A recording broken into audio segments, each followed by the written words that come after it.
Almost Perfect podcast.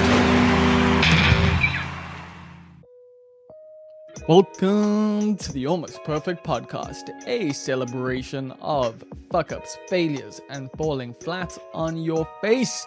This is a podcast that believes you can learn from experience, but that experience doesn't have to be your own. Hi, I'm Bob Perfect, and I'm a functional fuck-up. Let's learn from somebody else's mistakes. And today we are learning from Richard Rumney, aka Marumza, aka Richard III.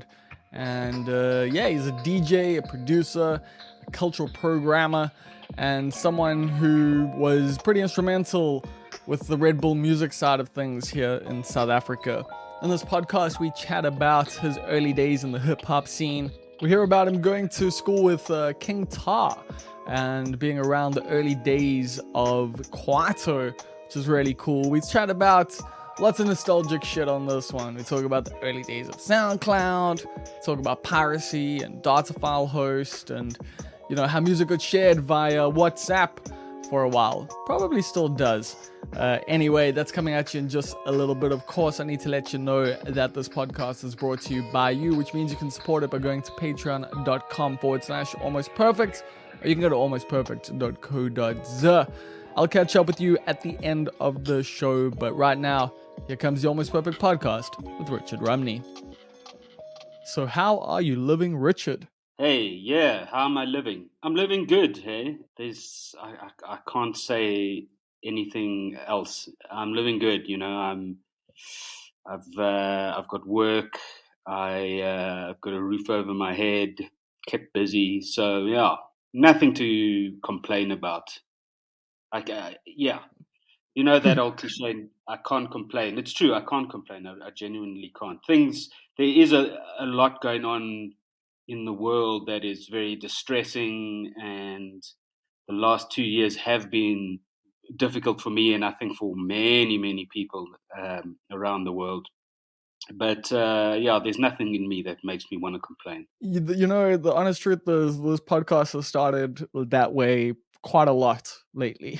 Like, people have said very similar things. I think we're all just feeling grateful to still be here and to still be able to, in some way do the things that we want to do.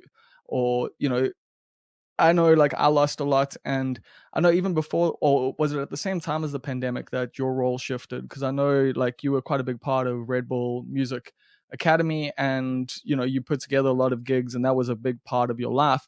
Did that come to an end during the pandemic or just before? It came to an end during the pandemic. I'll answer the question as to that very quickly.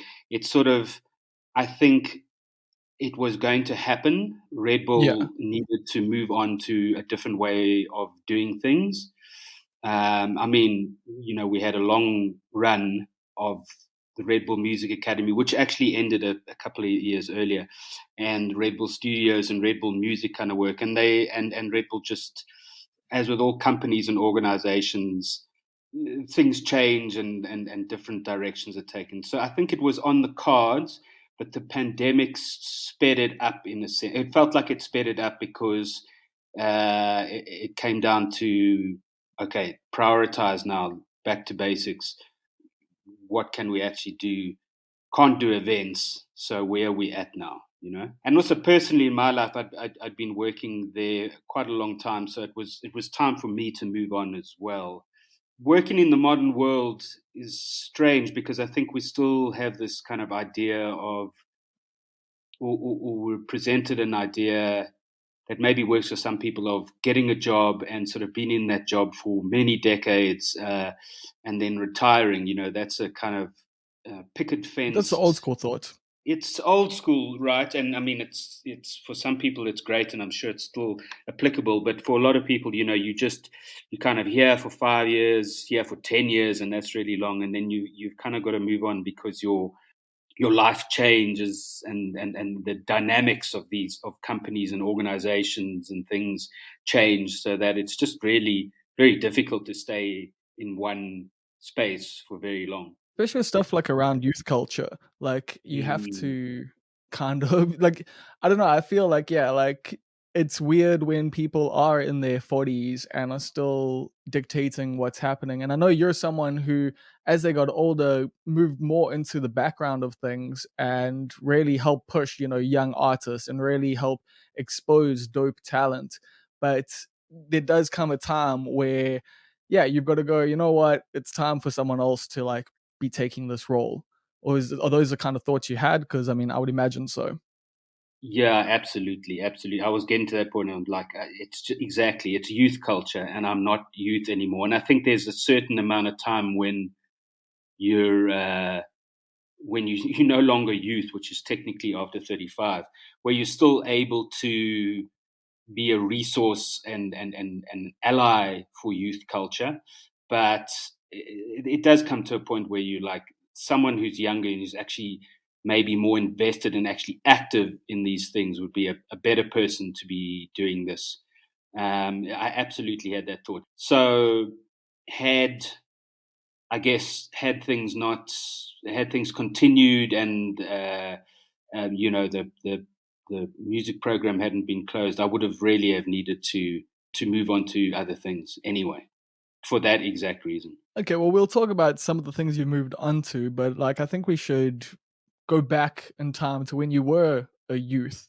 So, what was Hmm. it like when you were a teenager growing up in, like, I think you were a teenager just as South Africa was becoming free? Yeah, yeah, exactly. I was a teenager, sort of getting into music in the 90s. So yeah, how old was I in 94? I was like 14 or 15 or something like that. So yeah, that's just when I started to kind of get interested in going out and interested in, well, no, I'd been interested in going out and interested in music and things before that. Obviously, I wasn't that late a bloomer, but yeah, exactly. As the country changed, I was a teenager. And what was that experience like? I mean, I don't know too many people, yeah, like in your shoes who actually saw the, because I was quite a bit like, well, not a lot younger, but like I was too young to really understand what was going on until I was a bit older. Like around 94, I didn't, like I grew up in Umbilo and I had black friends. Like it wasn't like something had changed that much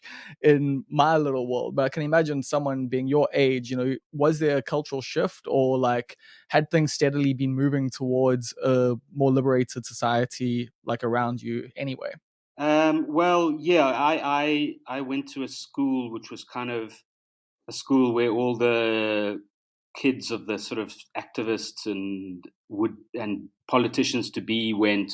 It was a multiracial school before the 94, Okay. and very multiracial.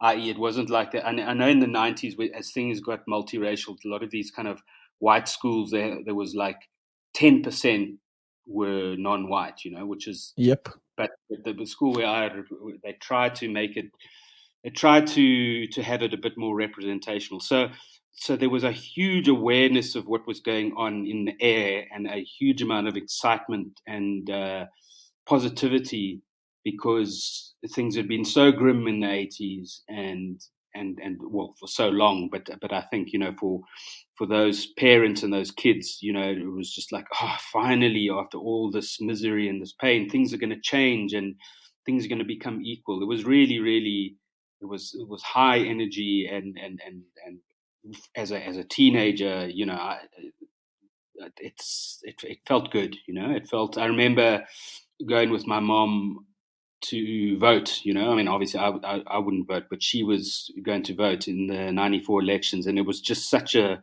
bright, positive day. It was like, this is it. Yeah. Yeah, I vaguely remember that day too. Yeah, that's the thing. Like I remember like I actually remember the 95 World Cup more than that, but I was in the 95 World Cup, I was a bit older, like I was in grade Mm. 3, I think. But in 94, I was in grade 2. And like, my world, like I was still hadn't really understood how the world was shaping up. But that time period, like for, yeah, like as I say, like for a teen, I can imagine being quite interesting. But you must have been, I mean, at least at this point, quite grateful that you went to that school, right? I am now. Yeah. I mean, back then, I think I was as a teenager. I was a teenager, so You hated school. I hated school. I really didn't enjoy school. I wasn't particularly academically good, nor was I particularly athletic. I've always been creative, and that side of school it was actually fun, to be honest. Drama and art and those aspects. But yeah, I hated school. But now when I look back, I go, okay, yeah, that was a good school to go to. That set me up right to just be in the right place. I had a friend who went to a more traditional kind of white school. I remember sort of the processes that they were going through were quite different. I think there was a lot of fear actually in the white Yeah, community. Like, oh my God, this is stockpiling, and there's gonna be this is and I didn't feel any of that. So yeah, I was really grateful, and it was I didn't realize it, but a lot of things were happening around me in the school itself. I mean, in that school, that's where Tandiswe Mazwai went there, and interesting. she Oh had started wow. to make music with like a friend of mine's brother, and they started a thing called Jackknife, which was like early Kwaito, and Yeah, that's the kind of stuff that would get played in like when we as when we as the students would have our get-togethers. I didn't really realize it, but the blueprint for Kwaito and a lot of South African music was being made around that's me. so fucking cool. Now when I look back, I go, wow, okay, that's so interesting. That is, and like I guess being around that and being open to that has influenced your career going forward. I mean, like you've had quite an influence in your music, and you often do draw on what's happening in the South African underground for your own stuff. So, did that come literally from that time period? Kind of. So basically, what happened is after school, I I got interested in making and producing music after school. Okay, After because we trade. you said you did like drama and stuff in school, so you were Yeah, being I did. creative. I was being creative. I did drama. I was actually into drama, and I studied at AVDA for a year in performance. It's just what I was good at school, so I did it. But I became interested in electronic music, and at that stage, electronic music wasn't something that you could just do on a computer yet. You needed a lot of equipment. You needed like samplers and synths and all sorts of things. So it was less accessible to get into, but I was really interested in it because I remember I went to Cape Town for a month after school, and I think kind of the trend picked up there before Joburg, but it was there were these clubs that were playing drum and bass and trip hop and all that kind of really cool breakbeaty music from the 90s, and I was just blown away by the energy and the sound and the history, even the culture of it. So I really wanted to do that. And so I started to get interested in making music, and I managed to get a hold of some basic gear. Not really enough, I think, to basically the gear was pretty rudimentary, Did you have like a and little and sampler? it was basically a sampler and a sequencer and like a keyboard, and that Okay. wasn't quite enough to make drum and bass and prodigy style music, which I was interested in, but it was enough to make hip hop. So then I got interested in it, and then I got into making hip hop because hip hop was at that stage the sort of hip hop was more sample based. It was just like a good loop and a good break, chop it up, and you've got a beat for a hip hop track, and that's kind of Yeah. works. So I got into that, but I was always interested in Kwaito that was happening alongside the very early hip hop scene and drum and bass scene and all that. And I wasn't listening to. I mean, I listened to some tracks here and there, and I got into some of it. I mean, everyone listened to TKZ. Like that was just like a Yeah, I standard. think even But before. Yeah, no, actually, it was TKZ at that time. But to me, it was actually it was a bit too commercial, to be honest. At that fair. point, I was like, no, this is commercial music. That's fine, but I want to make hip hop. I want to make like underground hip hop. I Well, wanted because to at that time in South Africa as well, there was that beef. There was that Kwaito versus hip hop thing, and Kwaito being a local thing, and hip hop being this import. And I remember there being like a bit of a clash of scenes in some ways, where people would be like, "Yeah, like this is authentic South African stuff," and then yeah, like hip hop's not Mm. real, and yeah, I remember that just from around me. Yeah. Yeah, you're right. Actually, there was a beef. There was, well, I think there was just a sort of almost an arrogance in the hip hop community that this is the real shit. That's just whack commercial music, which it was. It's That commercial pop music. So, I mean, so is um, hip hop, but yeah, like it just well, it took its time to get there.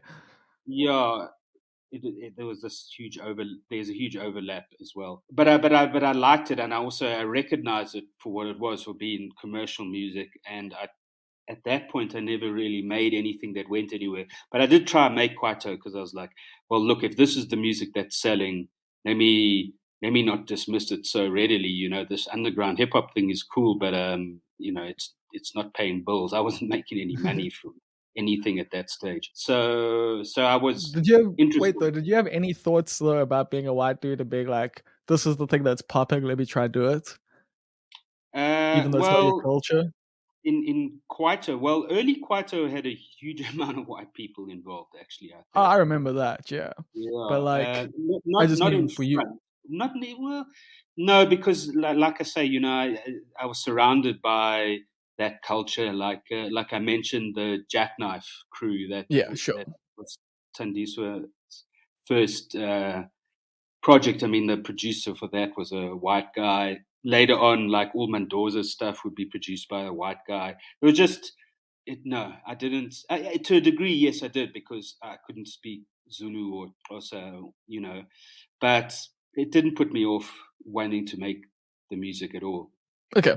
If anything, I felt weirder being a white guy in the hip hop scene, because that was as you say, it was an import, and hip hop has always had this.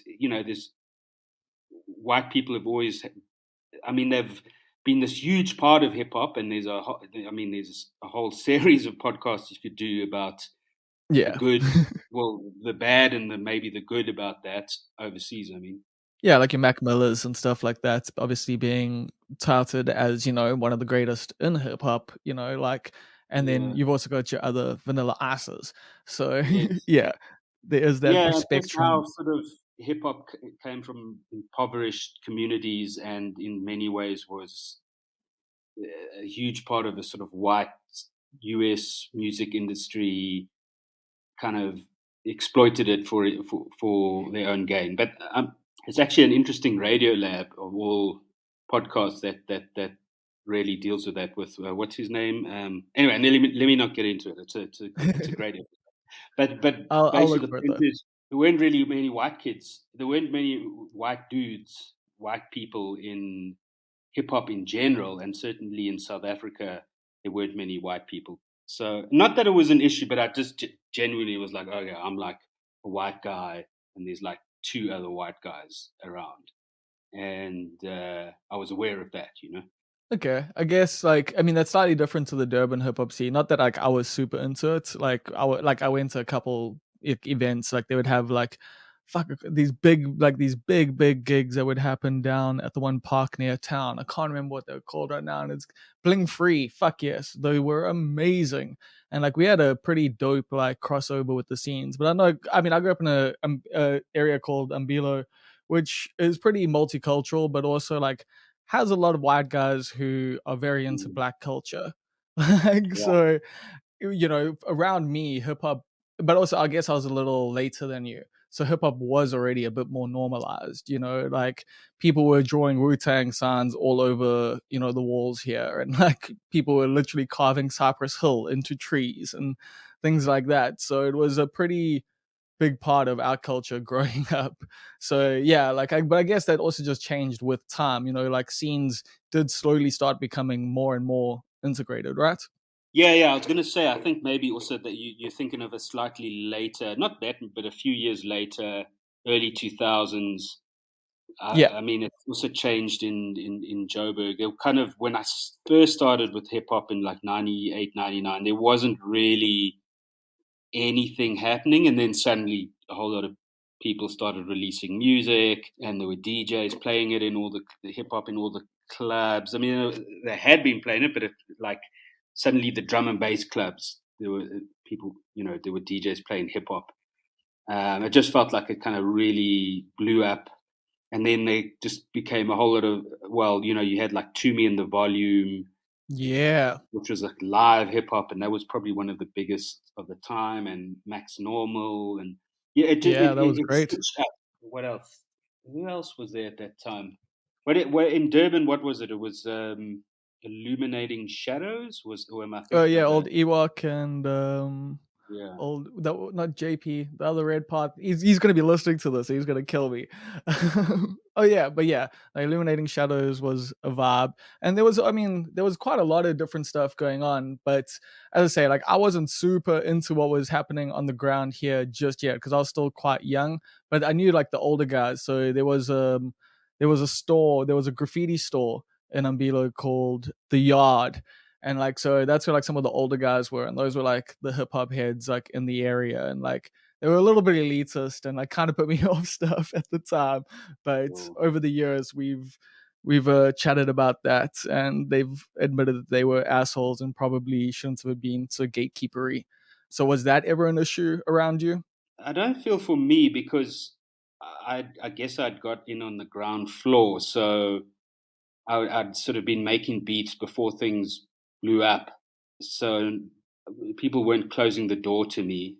But I'm sure, it's like all cool scenes have have a certain swagger and arrogance to them that when young people kind of try enter, there's some resistance. Yeah, I feel like that's not specific to hip hop. It's been just about any kind of cool cutting edge Oh yeah. music. And I mean, just look, cool cutting edge mainstream, whatever it is, it's always going to be a bit of a challenge to get noticed and enter and try be a player in a scene.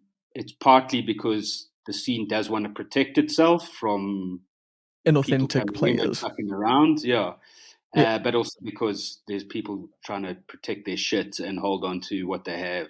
Well, it's also because So, scenes back in the day were very different to how they are now, I think. Like, because from what I mm, see, like, there aren't necessarily like set scenes anymore.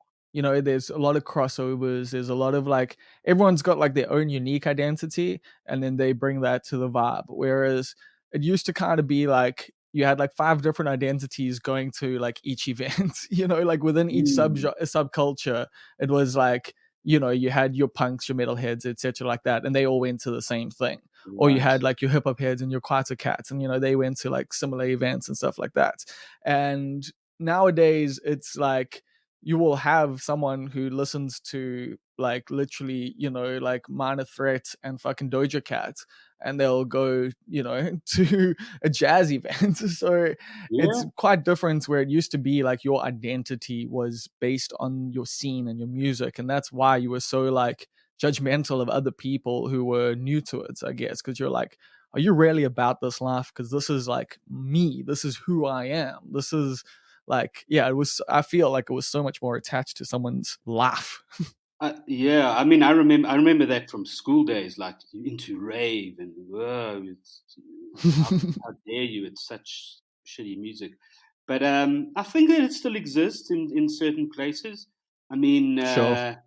look, I know jazz guys can be very, and I don't just mean the musicians. I mean even the fans to this day are like, fuck everybody else. You make shit music, jazz and avant-garde, and things associated with it are what should be supported, and it sucks that it isn't. Which I kind of agree with in some weird way because I feel for a lot of the incredibly talented jazz musicians who have to struggle, but also like I know it's like deep house. The deep house guys are hectic.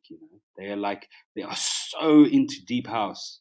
It's like a way of life for them. It's the spiritual thing, and you bring up I'm a piano to them, they will. It's insulting. It insults their core that you would mention that genre. So I Yeah. think it does exist even if secretly deep down they heard like a jam that someone made and they're like, this is not so bad. Fuck it, I'm not going to say out loud that I like this I'm a piano stuff because I'm deep house to the core. So I think it does exist to a degree, but maybe in other spaces it doesn't. But I would imagine if you were like into, because look, I know nothing about punk or hardcore, both locally and abroad, but I know it exists, and I know Yeah. it's ever evolving and new bands and all sorts of things. My feelings are, if you're into that, you probably would have feelings about Doja Cat, or as you mentioned, or you might be like, okay, some of the music's cool, but fuck the mainstream music industry. You don't think that still exists? Well, I mean, I think fuck the mainstream music industry probably still exists, but by people who are listening to mainstream music. So I don't know. It's a weird thing, but I also think that's always like, we were listening to Rage Against the Machine, who are signed to Sony, who are saying, Mm, wake up and fuck the system and all of this shit. So I've got very complex feelings about like like punk in general and how it just was co-opted and how like even my experience within it was kind of like because I mean, like I've read like Budria and stuff like that. So it's like it's just me like simulating, like what I imagine punk to be in certain ways. And so I've got like, yeah, like very complex thoughts about all of that stuff. But like I appreciate growing up in a scene like, so I grew up in the punk and hardcore scene. And yeah, like punk and hardcore and hip hop are super closely related in a lot of different ways. I mean, you look at what's his name, Ice Cube. He's got like a hardcore metal band. Like Body Counts is fucking oh rad yeah, I as fuck. remember that. Yeah, there Yeah, was man. always this. There was always, in fact, it feels like there's less of it now. But I remember in the '90s, hip hop was constantly The linking rock up rap and hooking connection. up with rock. And I mean before new metal, because I personally hate new metal and I never liked it as it was happening. Like there was like Anthrax and Public Enemy and Body Yes. Count. It's I Bring the think Noise was fucking rad. yeah. So yeah, it'd be nice to see some fresher versions of that. I don't know. Probably they probably exist. I'm just not aware of it. Yeah, it's also I guess these days like everything's so like there's just so much going on that like Mm, yeah, everything you can imagine is probably existing as we talk, but it's that's being true. done and being listened to about like 500 people in a scene in Chile or something. And you like it's possible that you might stumble across that one day, but at the same time we're all now like struggling to find online real estate, or at least like that's how I sometimes feel. Is that how have you now let's actually talk about that now and we'll get back into the history stuff. But with regards to music distribution, it seems like it's way easier now than ever, but like I'm saying, there's also this big problem with actually being heard. Do you feel it's harder now to be heard, or was it more of a struggle earlier? Because I remember finding you on an SLCD like 20 years ago. Not quite 20 years ago. Actually, yeah, probably close to 20 years ago now. Probably Fuck. roughly 20 years. I'm getting old. Um, Fuck. yeah, I think it is easier. It feels like it's harder now more than ever to break through and be heard because the floodgates of accessibility are open, not just in terms of Yeah. the distribution, but in terms of the technology to actually make music. So there's just a lot of people making music, and there's a lot of music coming out. And I think for a consumer, it must be great, but Yeah. it must feel frustrating. It does feel frustrating and must feel frustrating for a lot of the people who are trying to do it and be heard and kind of pick up some momentum. But it's easier because I remember back in the day, you make music and you put it on a tape or burn it to a CD, and your friends could listen to it, and maybe you can make a mixtape that as a literal physical thing that you'd hand out. But it was hard, You'd have to wait to get onto artist album or compilation or something like the SLCDs before anyone could hear your music. Now it's you put it up online and people can hear it. It's hard to get people to hear it, but they can hear it. I think for me, the golden era, for me personally, because everyone has their golden era, the time that they love, is the early days of SoundCloud, the Amen. 2010s. Yeah, that's what I like personally because the streaming services were still work creating themselves, but the sort of old way of going and buying music in the store was no longer really. It worked for variety, probably for a lot of people. But yeah, suddenly it was just this new way to discover music, and it meant that you could be anybody and put out any music, and a certain amount of people could find you and they could do massive things. And people's careers were made out of that. Yeah, definitely. Yeah, and it was, and look, I'm the streaming services. I mean, it's quite remarkable in some respects. I remember reading this book about the future of digital music. This was in the early 2000s, and it said, music's just going to be like water. It's like you're going to pay your water bill, you pay your music bill, and you just get music that comes out of the tap. And I was like, that's fucking crazy, I mean, I believed it, but it just felt so futuristic to me. And I'm like, oh, okay, well, that's exactly what it is. It's just like you pay your small fee, and you just get all the music ever. Yeah. Although I'm like at that point now where like just owning media is becoming like a big like sticking point for myself.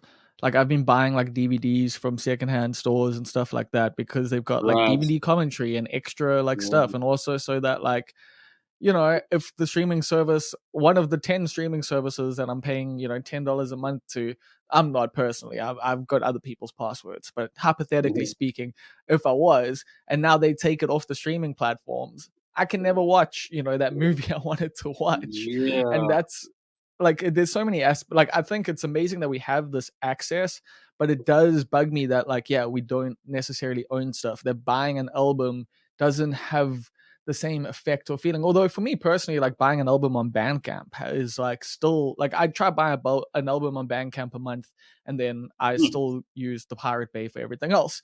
mm, And like eventually, like I personally, so for me, my glory days was like LimeWire into SoundCloud. Like I think music piracy was the greatest thing that ever happened for the music industry, like as a whole, and like really helped grow like so much and helped so many artists actually be heard.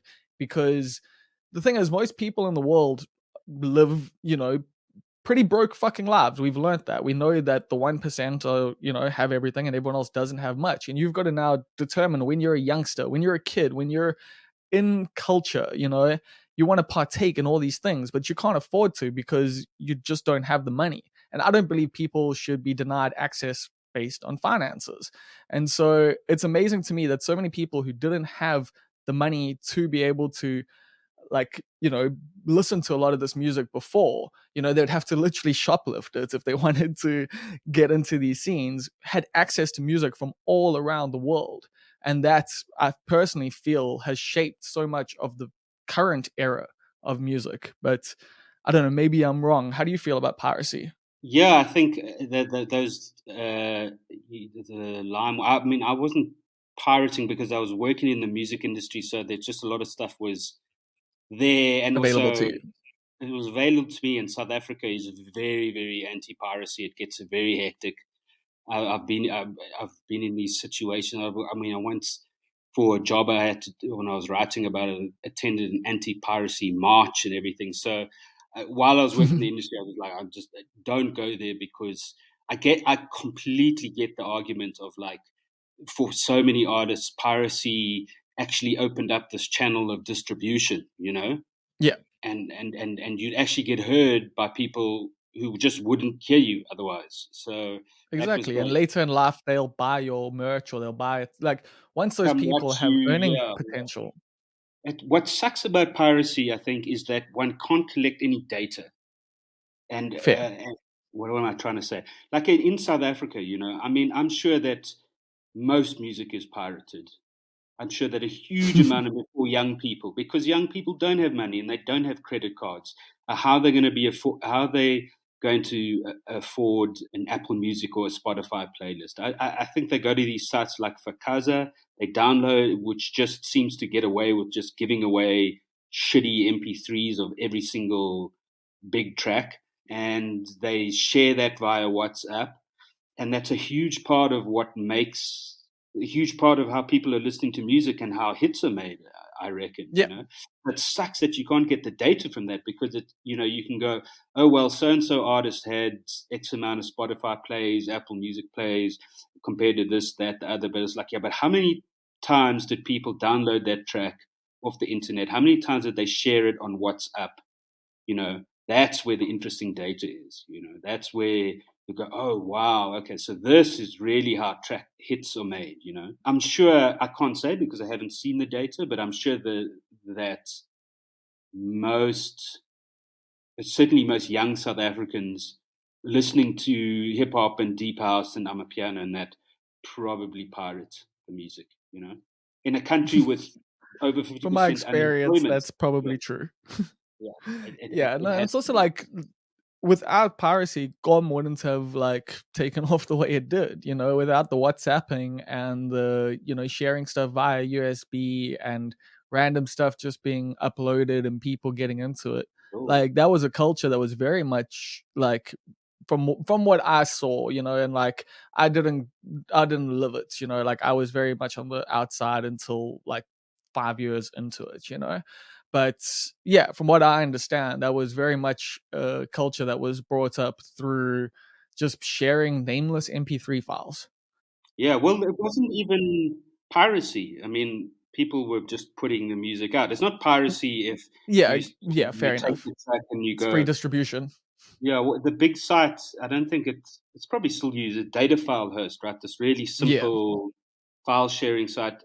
Those artists were putting their music out on data file host. They were putting the music out, you know, because they didn't have another way to get the music out. The home was ignored for a long time. It was dismissed. SoundCloud was too data heavy, you know. oh yeah, I'd So use too much data, yeah. And also to um, stream it all the time, and yeah, and also yeah, because exactly. as an artist, you only had 2 hours for free on there, so it's yeah. After that, you have to start paying. So the producers just put all their stuff out for free. And it blew it up. It's quite amazing. Yeah, like I say, the data on that would be fascinating. I remember this was just before album became commercial, but it was so much of the music out there. All of the, you know, Audio Boys, Rude Boys, Infamous Boys, Lag. All that music All was the out. It just boys. kind of hadn't blown up. All the boys. And I went to my girlfriend at the time was doing some workshop food event in Khayelitsha. And she was like, "Oh, don't you want to help me out with music for the day? You know, there's going to be a lot of kids and families and things there. We need some music." So I went through and I thought, what what can I play that like everybody's going to like? You know, I was like, oh, I'll put on some Black Coffee. You know, there's some sort of Afro house, the old Black Coffee, Afro house vibes. Everyone dig it. Playing it, put on this CD or whatever, and you know, about 20 minutes in, these kids who must have been about 10, 12, 8, a whole bunch of them came in and were like, turn that off. Please play. And they all had phones and they were like, we want you to play this music. And it was They all wanted some the noise. home stuff. It was all boys stuff. I was like, whoa. And some like boys and bucks and things like that. I was like, wow, that just goes to show, you know, I'm out here in Khayelitsha. This music has never been released officially, and they have all of it, and they love it, and they want me to play it. And when they played it, they were dancing to it. I was like, okay, there's something really powerful going on here. You know, the music's amazing, but the way that it's been shared and discovered is really fascinating. Yeah, that's the thing. Like, I think there's such a clash at the moment over stuff like ownership. That's how we've got like, you know, NFTs becoming a thing and all of that. But like with Spotify paying people such a pittance, like it's weird when you're like, cool, I need to be on this thing so that, you know, I can be discovered.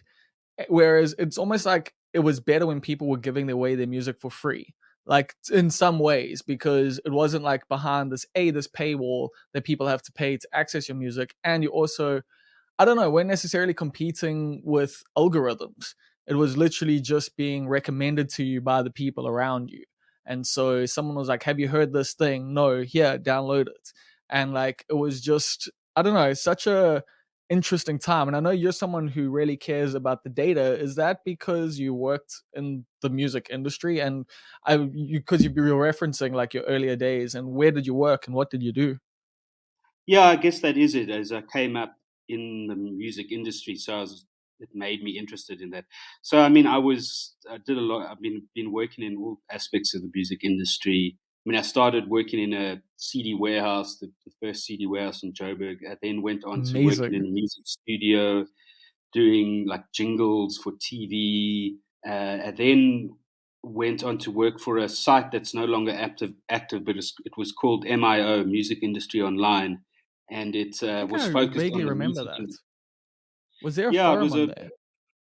there was sort of pre-social Yes. media, very busy forum, lots going on there, lots of people promoting themselves, arguing, sharing ideas on tech, forum vibes, Yeah. pre Facebook forum vibes. But while I worked there, I just became really interested in the music industry because that's what I was doing, right? I mean, I was interested, but I mean, there I really got to see how the sausage is made, so to speak. So yeah, and being that it's in itself as an online site that was riding the waves of, I suppose, early Web 2.0, just made me fascinated in online data, and things like that. Yeah, I've like struggled with the whole, data stuff because like I understand a lot of it because I've been learning like a lot of different stuff with regard, like from Durban as yours through to this, like data analytics matters quite a bit. But at the same time, a part of me just like nowadays I don't even look at the numbers. Like I don't care. I'm done. Like whoever Mm. listens to it listens to it. Whoever like I'm done with the social media strategy shit. I'm just like I'm just gonna create the thing I want to fucking create, man. It's like I'm so Mm. tired of like the constant, all the other shit, all of that stuff. Like just the extra stuff that isn't just the making what I want to make. Like I'm tired of it, but I understand its importance and it's very useful to understand the data because you can then shift and adapt to trends and what's going on in the industry and those sorts of things. So have you ever consciously thought about that within your own music? I know you mentioned earlier on that you wanted to produce some kwaito because hip hop wasn't paying the bills. Has that been a factor, or has having a job in the music industry allowed you to create whatever you want? I would love to make a lot of music, a lot of money out of my music, like so many people would. Well, like so many people, to just make money out of doing the thing that you truly love doing is a dream. The music industry jobs were really, if I have to be honest, a way of supporting me being able to make music Yeah. and DJ, which was never, my DJing career never like 100% paid the bills. But I was just But did you fortunate that push that career much? Like, cause like, like I've known your name for a long time, but I've never necessarily seen your name on a lot of bills. I went through a stage, yeah. I went through a stage in Joburg. So I got into the sort of early electro, what do we call it? The sort of, the Justice Boys Noise electro Sure, sound, that French electro stuff. French electro, and the punk funk vibes that were happening here in Joburg in the mid to late 2000s. And that's when I really pushed myself, and I, playing quite regularly. Had residencies, gigs every weekend, but the music itself was not commercial enough. The parties were never, it was like, biggest party would be like 1,000 people or 2,000 people. The fees were never going to pay my bills. Fair. It was a nice addition to it, and yeah, and I pushed myself then. But I was younger and I just wanted to play and I wanted to be everywhere. But I probably stopped pushing myself when the Red Bull Music Studio Music Academy work kind of became my full time thing, because it was really about pushing other artists. I mean, not to say that I didn't, you know, actively seek gigs and opportunities, but yeah, I had a job that was very much about discovering up and coming artists and finding places, bringing them into a studio if we can, and finding places where they could play if possible. So yeah. Also, I was older. I mean, I'm Yeah. now in my 40s, so in my 30s, the gigs kind of started to go down a little bit. I just also just didn't have the energy for it. Even, yeah, I think that how it is for Is that how it is for DJs, I wonder? I mean, I think you're now getting a very different kind of DJ that has a very long career, that keeps doing it well into their 40s and their 50s, 60s even, you know? I think it just depends on what you want out of life. Like if you Sure, want to do the sure. same thing every night, for like Yeah, if you want it to be your job, and yeah. not like this fun expressive thing that you do, then yeah, like you can be a DJ forever. But like I feel like that would become a fairly boring life personally. Like as someone who's DJed a bit, like not on the level of like a lot of other people, but like I can mix all right. Like I know how to do the things, and yeah, like just it's a satisfying experience to a degree, but like personally, it was never something that. But as I say, like for me, it was never something I ever wanted to be a career. It was more just a thing of like, let me share this dope music with people. That was Mm. always the goal to me. It was just like, here's some stuff I think you should listen to. But yeah, so as we're saying though, with the data stuff, like how much has that influenced, your creative process? Up until yeah, I remember MySpace. It started for me with Yes, MySpace. In terms of an artist who wants to be online and have some kind of fan base, and then and that's represented by numbers. Went from I enjoyed MySpace. I enjoyed the sort of practical way you'd use HTML to create this sort of website, and you could have your music on there and everything. And then yeah, and MySpace kind of continued for music artists for a long time. After everyone else exited, have gone to you still Facebook. had Yeah, to have a MySpace page if you're a music artist. That was like your resume. They're like, yeah, it was a free website exactly. with a mailing list attached to it. Yeah, it was great. And then Facebook came along, and they had their artist pages. And initially, that was great. Well, Or when they had reach. yeah, you actually could. Whoever liked your page, you got to speak to them. You didn't have to pay to speak to them. And Twitter, all this stuff, I enjoyed it. I liked it, but I've had a complicated relationship with those platforms, much the way that I think a lot of people do. In that, I get a tiny little endorphin boost every time somebody likes or follows or accepts, Yeah. every time there is a little bit of data, and when there isn't, I guess I have a tiny bit of withdrawal. Yep. Yeah, so that's like, I think, how the world is kind of grappling with social media. There's things going on that are below the surface, happening on a tiny subconscious level, and are probably messing with our heads. So, I mean, it counts for me.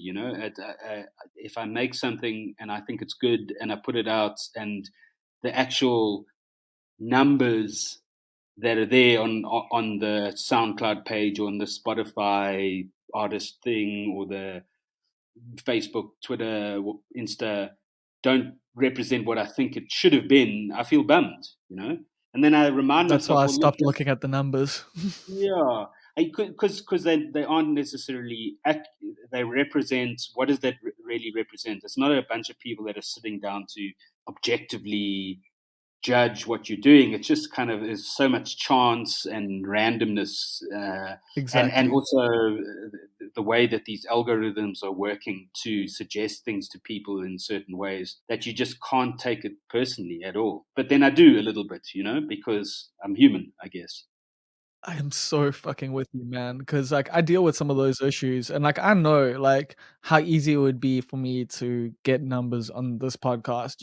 Like I could get certain guests, I could say certain things, and Mm. I trend on Twitter tomorrow. But it's just like at the end of the day, when you want to create different shit, I guess, that you believe in. And I know with your music, I can imagine there must be so many times where it's like, fuck, I think I've really got something here. And you put it out there, and 300 people listen to it, and it gets 10 likes, and those people probably fucking loved it. But you're just like, doesn't shouldn't more people hear this? You know? Mm. But it does feel like there's no meritocracy anymore. Or I guess there never was. It just feels like it's just the same as it ever was. It's like a few people will sort of get a lot of attention, get a lot of the pie, and everyone else is kind of getting what's left. That's kind of the way the world works, and certainly the music industry has worked that way for a long time. And I try not to let that bother me. I definitely I'm human, right? So I can get upset, but I'm not gonna become obsessed with the reason why someone will get massive attention for what they're doing, justifiably, I guess. While I and many other people get maybe 10% of that. It's just That's just the way it is, and hopefully that person is a good person, like they're cool.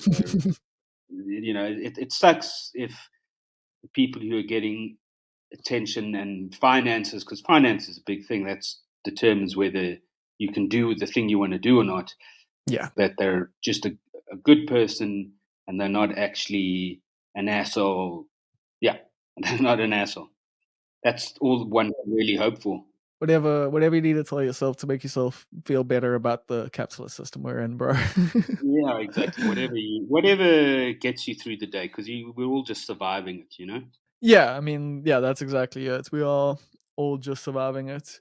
Your time with Red Bull, I imagine, was probably some of the best times of your life, like getting to work with so many different artists. Well, who are some of like the favorite people that you, I wouldn't say discovered, but you got to put on? Um, there's so many artists.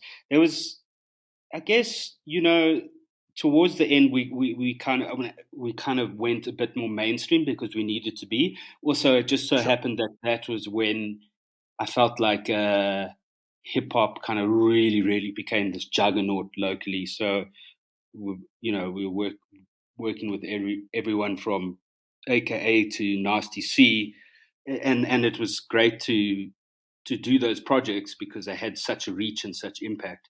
But I suppose personally, I liked the early days when it was DJ Miz or Thibaut Taz who worked with Oh us yes, eventually, Tibbetts or House.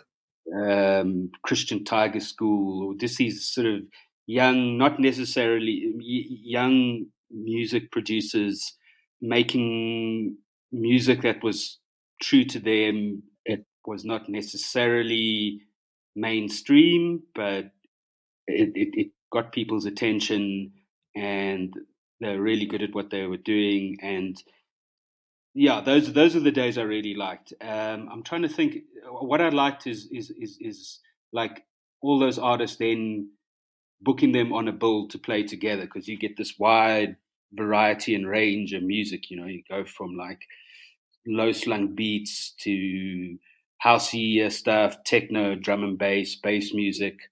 That's the part that I really love doing, because that was how we were able to go, this is what electronic music is. This is a cross section of electronic music. It's all these different moving parts, and these are the youngsters here in South Africa who are participating in it.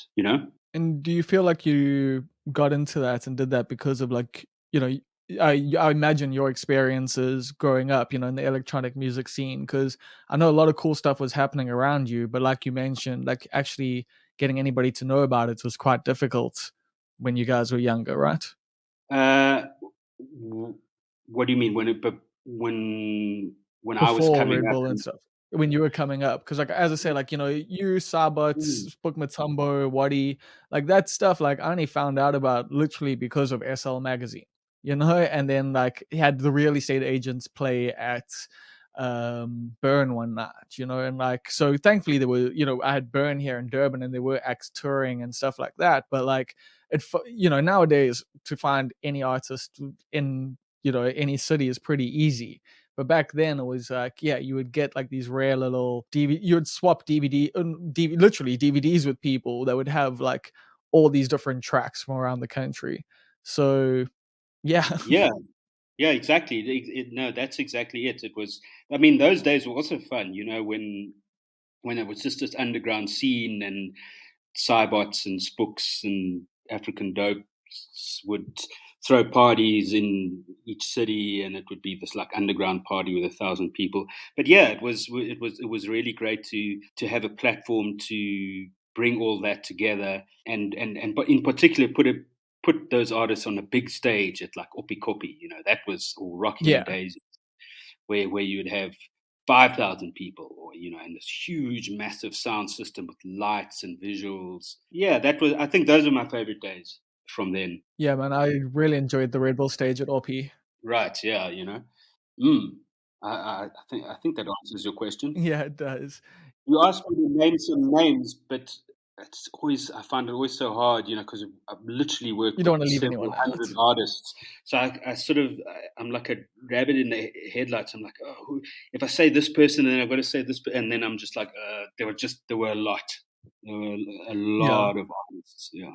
I guess I kind of wanted to mostly speak about Moonchild because how did you guys come together? Because I feel like your work with her like came at the right time for her, like in a way, like that was when her career really, for me at least, started to take off. Like before that, they were like bubblings and like I like knew who she was, and especially from Durban, you knew who Moonchild was.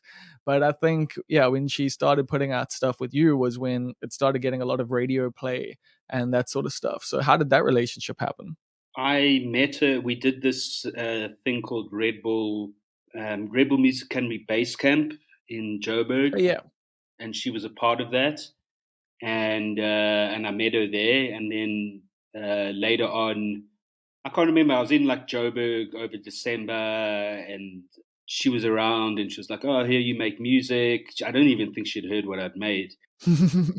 Do you let me? Because that's her vibe. She's like, "Oh, you make music, cool. Let's make music." And she sort of popped round to my parents' place. So I was staying with my parents, and my brother had a basic setup, and I just recorded her in a few really rudimentary tracks, like basic skeletal tracks, and then later on sort of fleshed them out, and that became those tracks that we had worked together. It's kind of as simple as that, really. I think it's testament to her collaborative spirit because she's still like that to this day. She's just keen to work.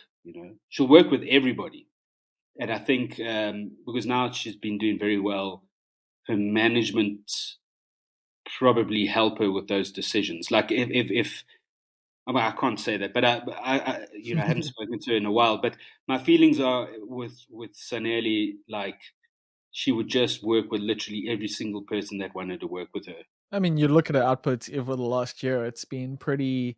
She does work with a wide range of people. Yeah, exactly. She's just very keen to work. She's got that high energy of like, okay, well, what is it? What are we doing? Let's do it. There's certain artists that are just like that. They like walk into a space and they're ready to work. They just let's go. They adapt. They shift. They move. And other artists are a lot more like, things need to be a very specific way in order for them to do what they need to do. It's just a personality thing that I've seen. Both ways can lead to amazing art. There's no rules. Yeah, it's just what works for you and the people you're working with, Exactly. which can sometimes get a little complex. I've seen personally, I've been around a lot of different bands and artists, and the process can be quite interesting. Yeah, look, I mean that's just the way it's always been. You take these creative people and you put them into these stressful situations for long periods of time. That there's bound to be a lot of conflict and complexity, but ultimately the art is good, the music is good, right? When you read about the stories of how these albums are made, you're like, wow, that sounds hectic. That actually sounds pretty terrible. But That well, sounds they're like they're gonna have some credits. PTSD from that. Yeah. Yeah, shit. I guess yeah, with the Moonchild stuff, like you were Maramza at that time, and you're Richard III again now, if I'm correct, right? Yeah, Or yeah, you that's doing? pretty much right. I mean, yeah, I'm back to being Richard. I guess I never was not Richard the Third, but I just sort of focused on Maramza for a while. So Okay, so now what's the that difference? there's no real difference. It's just names, It's just, and the both of those names. I didn't even really sit down and go, okay, what's a? They're both names that sort of were given to me in a sense. Richard the Third was it's just a producer that I'd been working with. This is like over 20 years ago. He just felt like it sounded like a cool underground hip hop name. It was like Yeah, Richard I the Third. enjoyed it when I first saw it on a CD. I was definitely it definitely stood out because it was also like Richard the Third. So Yeah, it was like, oh, you got to spell it like the and da, da, da, da, da, which I eventually dropped because people constantly were fucking up the spelling, and it was too hip hop for me eventually when I started to be less hip hop, I guess. So that was, and I was like, okay, though that sounds cool. And Maramza was like, also when I was working in a studio, it just became a nickname, like out of Rumney, yeah. Ramza, Maramza. Like, oh. So they're just names, the music, I think, has just always been what I'm actually interested in doing. I guess I'm not good at like a branding exercise of like, okay, I'm going to be releasing this kind of music, so I need this name that represents it well and this brand identity. It's just like hopefully the name and the music match up. Okay, because like I mean, yeah, I could imagine for myself, like as an outsider, what the differences might be, but I was just wondering, yeah, what they might I be for suppose, you. yeah, Maramza did sort of suit after the sort of electro-y vibes. I was like, okay, I really want to make kind of mutant bass music, quite a, you know, left field electronic bass music sound, but with a very distinct South African sound. And Maramza suits Yeah. that better than Richard III. Yeah, that's actually what that it is true that's why I switched those names, but they both had existed at the same time. Okay. Have you played gigs as both at like around the same time? No, I've never done that thing where you like have two. Have I? No, I don't think I have. Where you're like the two different artists, and then you play twice. No, Yeah, no, I've done that as a DJ just because of throwing my own parties. sure, sure. No, it makes sense. It particularly makes sense if the thing is that there wouldn't have been enough of a difference between the two to warrant that. There's the Venn diagram of where this both of what I liked and enjoyed and wanted to play would just be so big. It would just be like, well, what's the difference? You're playing this now. Now you later on the night you're playing this. This is just all you. It's the same stuff. Okay. It would be different, but it wouldn't be so. I know people who have like they have a DJ name for when they're playing down tempo, and then they have a DJ name for where they're playing techno, and it's like very very strict lines as to what is being played, and then that makes sense where you might play two slots in the same bill as under different aliases. It's like being in different bands, right? You one band you this kind of sound, another band you another kind of sound. Yeah, That was the best thing about booking like Cape Town bands was you booked like 3 bands. Like if you just booked 4 dudes. Like that was you could book an entire tour and have like an entire night's lineup without having to, fly in lots of different people. But I also knew for myself, like putting on gigs, like I would take the first and the last slots just because, no one wants to open generally and no one wants to close generally. So I would be DJ Michael Cera to kick things off and Joel Stransky to end, and there would be vastly different sets, vastly different music, and yeah, it was quite a fun vibe to like just have to think about what those two characters were and like what the differences between them were. So yeah, I was wondering if those sorts of thoughts went into the different characters for you. not so much. I don't think that does sound fun. Yeah, which bands did you book from Cape Town that had like multiple Oh, like beach side party? projects? Like beach party, you could have like Mm, the Dolphins and then you had Gateway Drugs. So yeah, like I remember there were a few like you could book like crossovers with, or like you had like bands that shared some members and other band, so like one band had two members from one band, and another band had two members from another band, and then the other band had two members from each band. Like that sort of stuff. yeah, that's just been practical, I guess. Right? That's just helps reduces transport fees and things like that. Yeah, that's great.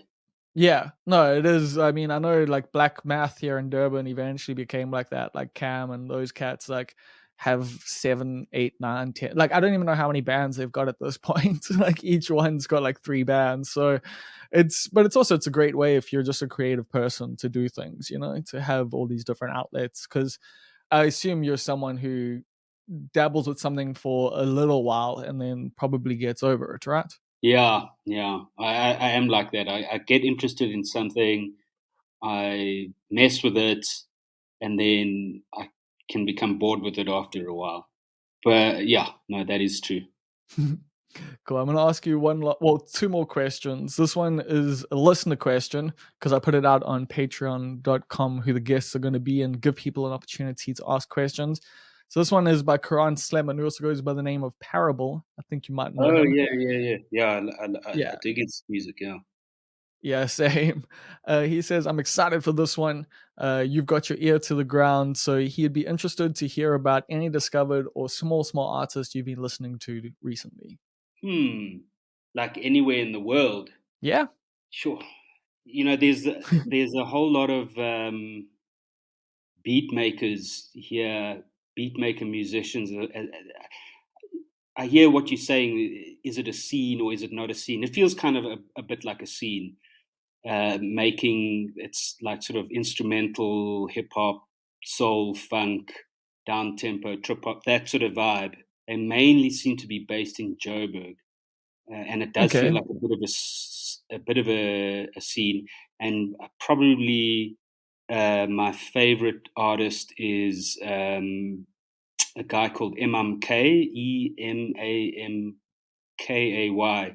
Seems to be this sort of multi-instrumental producer, singer, doing just that kind of really, I don't know how to describe it. I won't compare it to anything. Well, that sometimes helps.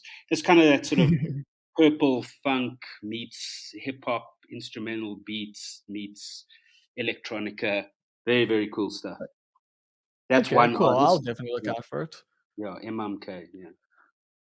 Got another one, just a bonus there. Mm, I would just no. I was going to say there's a. Have you watched this show called What We Do in the Shadows? Oh, fuck yes. Yeah, it's funny. That opening track, I forget the name of that artist. You I know have the no opening clue. track? I know the opening track. I just got no clue who made it. Yeah, I no, never I've looked that up. forgotten her name. She seems to be so interesting. She was part of the sort of folk uh, Greenwich Village scene in the 60s, but definitely had her own weird version of the sound. And I only know 2 tracks of hers. That track, which I think is amazing, the "You're Dead" track, and then Yeah, the skit that she had called "My Cat Named Dog," which is literally a folk pop song about a cat that sounds right named up my Dog. alley. Yeah, it's really great. I want to. That's someone who I want to go discover more of. I've put that on my to-do list. Okay, dope. And then this is a new thing that I'm doing. I'm going to be ending all the interviews with this question. What is the biggest mistake you've made that you've learned from, and what did you learn? Sure, that is such a great question, right? Because we all make mistakes, and there's failure involved in everything. And but like In what everything. in everything, honestly, in the smallest thing, you sit down in the morning to do some work, you're going to fuck up, and in a small way, somebody go, oh, well, let me not do that again because that doesn't work, to massive things where you're like, wow. But it's hard for me to think of when I don't know, do I learn from my mistakes? Um, That's a good question, I guess. I remember when I first started working with Spook, he organized us this gig at somewhere in Joburg, big gig, like 1,000 people, and I really wasn't ready. We'd been making music together, but I like didn't have the equipment. I didn't know my way around Ableton. My laptop at that stage was really dodgy. Like if the power cord got pulled out, then the whole thing would freeze. And the gig was like 2 days away, and it was like, no, let's just do it. Let's just do it. It's gonna work. And I was like, I was not ready, and the gig was a complete flop. We got up on stage, did like one song, and everything crashed, and had to leave the stage. And I felt so terrible after that. I really distinctly remember just being like, I don't want to go up on stage ever again this ill prepared, and I don't think I have. So it wasn't such a big learning curve, but it stands out. I think the reason it stands out in my head is that it was also part of this thing of like, okay, well, that was a fuck up and a failure, but that's not the end of the road, you know. Like, it's cool. Although in that moment, how did it feel? It felt, yeah, it felt like fuck. This is, will I ever do this right again? Uh, But not for long, I don't think. I think it was Okay. genuinely a case of like, okay,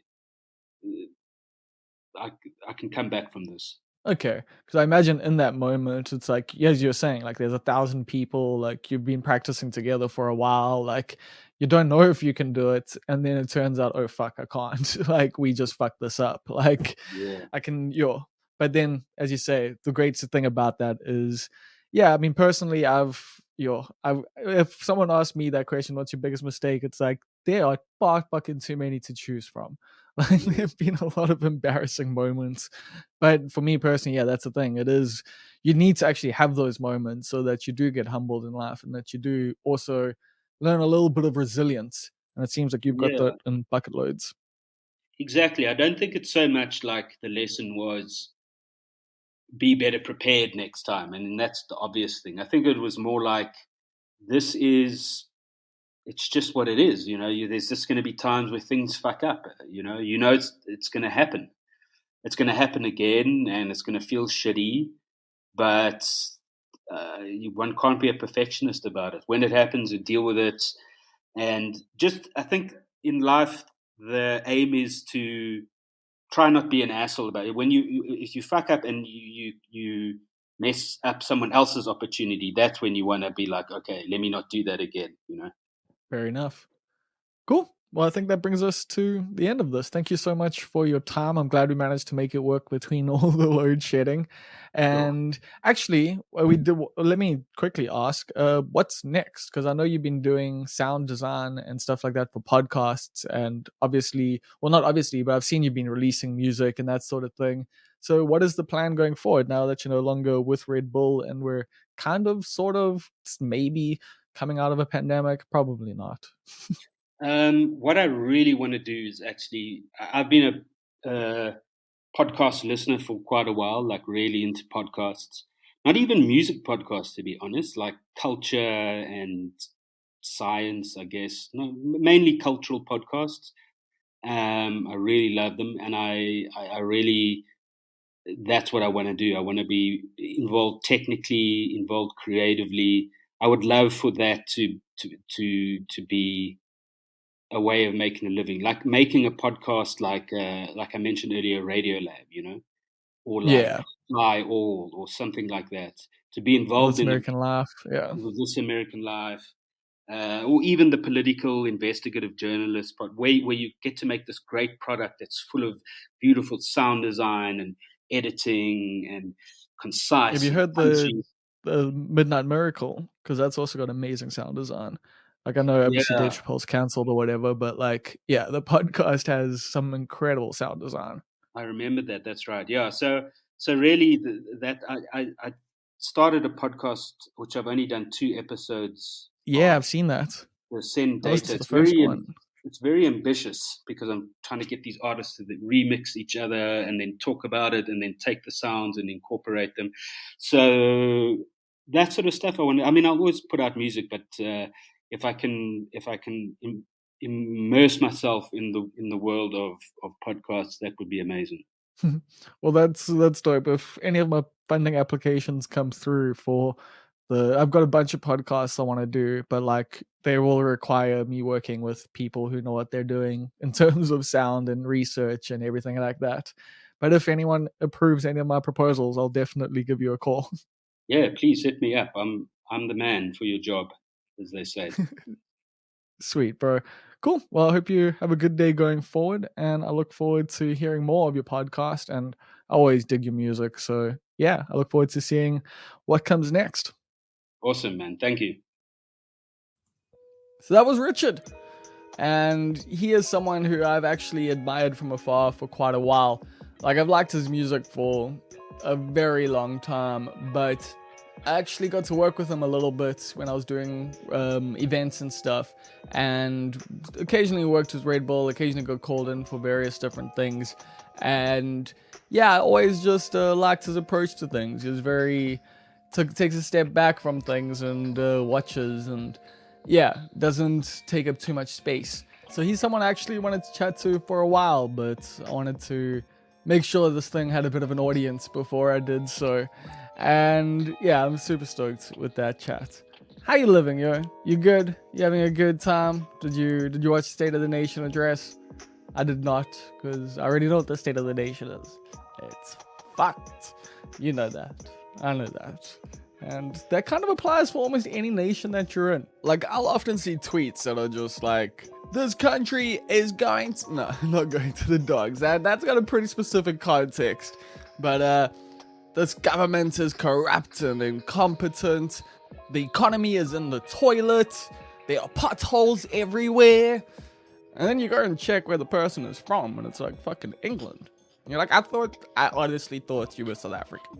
When you read tweets like that, you feel like the person has to be South African, but it turns out things are fucked pretty much everywhere. So, how are you enjoying this age of decay?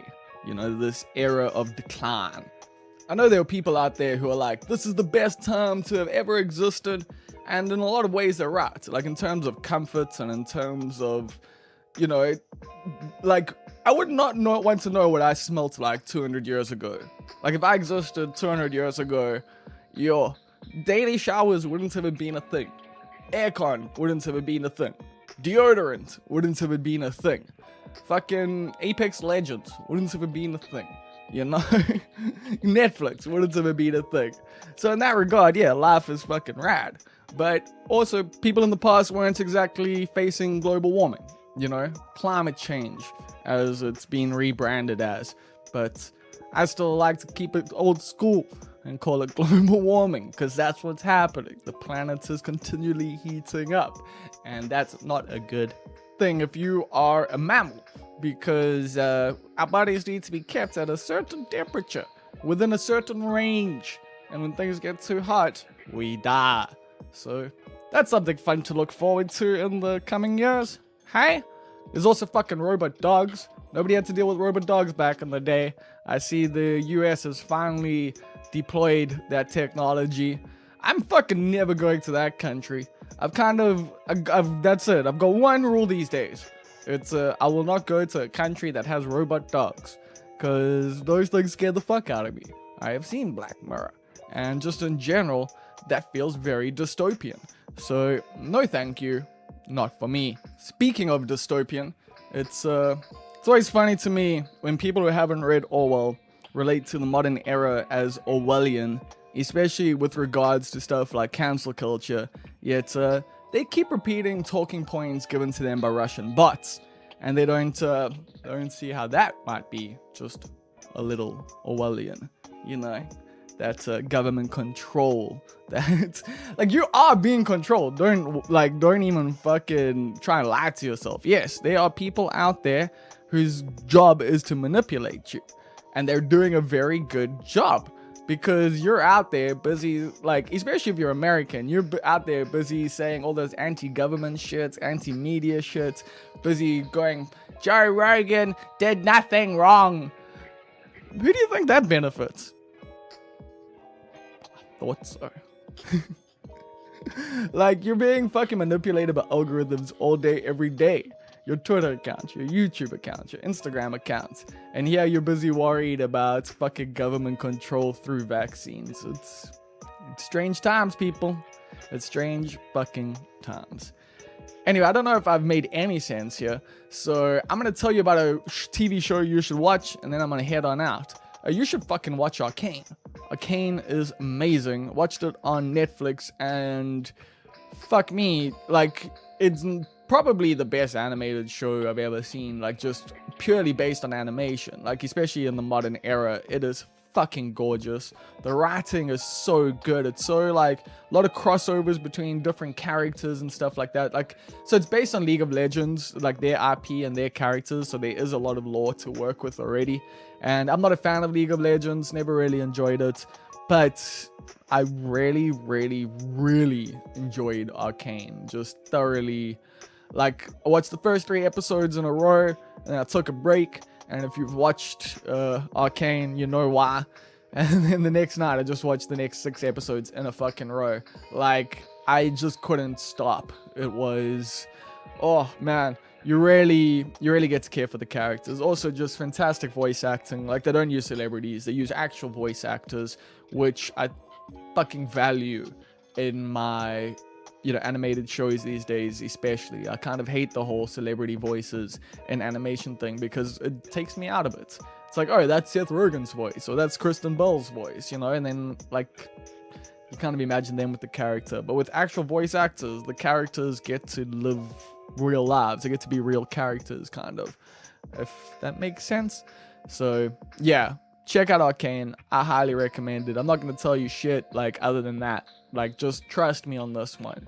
Just go click play on it, and if after the first episode you're not into it, then don't ever trust me again. In terms of media that I've been producing lately that you can dabble with, that you can enjoy, there is a Almost Perfect newsletter. You can sign up to that on the website, or you can actually just read the newsletter on the website as well. That's all there. It's almostperfect.co.za. And if you go there, you'll also notice there's a new podcast called the Strongly Disagree Podcast with myself, Neil Green, and Mojack Lohoko, where each month we bring some of our most strongly held opinions to the table and try to prove, or try to convince the others that we are right. So if listening to 3 men argue sounds like your cup of tea, then you can find that on almostperfect.co.za and the various Almost Perfect social media platforms. Please go give that a subscribe, rate, review, all those things. Also, you could do that for this podcast if you feel like it. Of course, I need to let you know that the intro music and the bed music that you're hearing under my dulcet tones at the moment is created by Damien Root. So shout outs to Damien. And then shout outs, of course, to the titular titles tier over at patreon.com/almostperfect. It's a tier. It's a $10 tier where you get to pick your title right here on the podcast. So shout outs to the key group, Neil Green.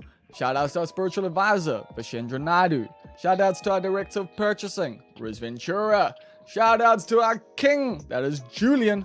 Shout outs to our Almost Perfect hedge fund manager, Karan Sleben. Shout outs to our Far East correspondent, Russell Grant. Shout outs to our assistant to the regional manager, Karan Chetty. Shout outs to our inevitable ruler of the universe and Queen Swiftie, that is Catherine Jenkins. It to be like, Leroy Jenkins. You know that vibe from World of Warcraft? No? Okay. Sorry. Made it awkward. Anyway, shout outs to our Chief Sales Officer of Subtle Heresies in the Greater Overberg region, Rousseau. Shout outs to our Executive Producer, Stephen Olivier. Shout outs to our Anonymous Benefactor. And shout outs to you for listening all the way through to the end. So far to the end that the bed music ran out. And I will catch you on the flip side.